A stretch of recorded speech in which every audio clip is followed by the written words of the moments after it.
As the fleet of Teamyst travelled through the sea with the Actaeon at the front, they began to see land.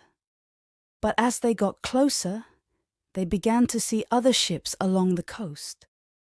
They realized that these were pirates and other criminal organizations. The two fleets began engaging each other, and the Teamyst fleet knew that this was too great of a risk to take on such an important journey. And because there were also criminals on the coast, they had to take the Actaeon's boat further away and send him off alone.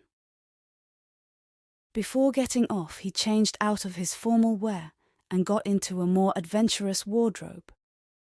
Valerius got out from his boat and began going through the forest and grasslands.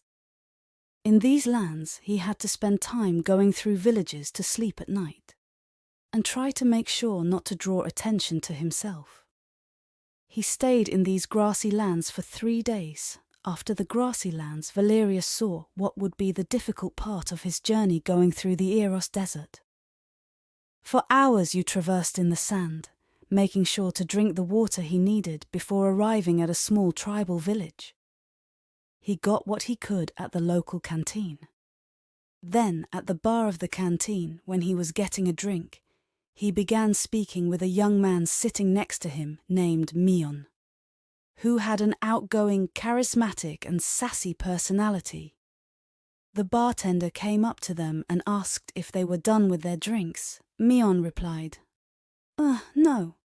Clearly there's still some stuff in it," while rolling his eyes. Then turning to Valerius and saying, "Don't worry, we're friends." Him and Valerius talked more.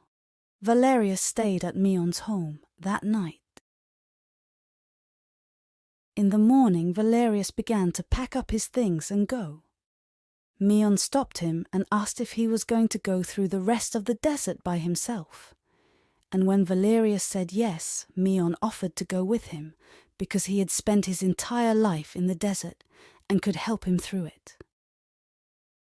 Valerius agreed, and the two of them went through the desert. They spent a whole week in the desert together, and in this time the two of them became great friends.